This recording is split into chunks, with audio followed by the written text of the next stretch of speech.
രാജ്യവിരുദ്ധ പ്രചാരണങ്ങളുമായി ബന്ധപ്പെട്ട IS urban Maoist ബന്ധങ്ങളിലും വിശദമായ അന്വേഷണം. റജാസ് M ഷിബ സിദ്ദിഖിനെ കൊച്ചിയിലെത്തിച്ച് തെളിവെടുക്കും. എളമക്കരയിലെ വീട്ടിലും അർബൻ മാവോയിസ്റ്റുകൾ ഒത്തുകൂടിയ കേന്ദ്രങ്ങളിലും തെളിവെടുപ്പിനെത്തിക്കും.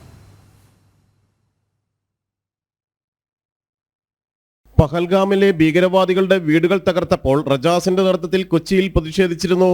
പാകിസ്ഥാനിലെ ഭീകരവാദ കേന്ദ്രങ്ങൾ തകർത്ത ഓപ്പറേഷൻ സിന്ദൂറിനെ വിമർശിച്ച് സമൂഹമാധ്യമ പോസ്റ്റുകൾ ഇട്ടതിനെ തുടർന്നായിരുന്നു റജാസ് നാഗ്പൂരിൽ അറസ്റ്റിലായത്. ഇത് സംബന്ധിച്ച വിശദമായ അന്വേഷണമാണ് അർബൻ മാവോയിസ്റ്റുകളും നിരോധിത ഭീകരവാദ ഗ്രൂപ്പുകളുമായുള്ള ബന്ധങ്ങളിലേക്കും നീങ്ങുന്നത്. ISI, Jammu Kashmir liberation front എന്നിവയുമായി അർബൻ മാവോയിസ്റ്റുകൾക്ക് എന്തെങ്കിലും ബന്ധങ്ങളുണ്ടോ എന്നതിലാണ് അന്വേഷണം. അർബൻ മാവോയിസ്റ്റ് രാജ്യവിരുദ്ധ പ്രവർത്തനങ്ങളിൽ NIAയും അന്വേഷണം നടത്തുന്നുണ്ട്. റജാസിന്റെ കൊച്ചി എളമക്കരയിലെ വീട്ടിൽ പരിശോധന നടത്തിയ മഹാരാഷ്ട്ര ATS നിരവധി ഡിജിറ്റൽ ഉപകരണങ്ങൾ പിടിച്ചെടുത്തിരുന്നു. കമ്മ്യൂണിസ്റ്റ് ഭീകര പുസ്തകങ്ങളും കണ്ടെത്തിയിരുന്നു.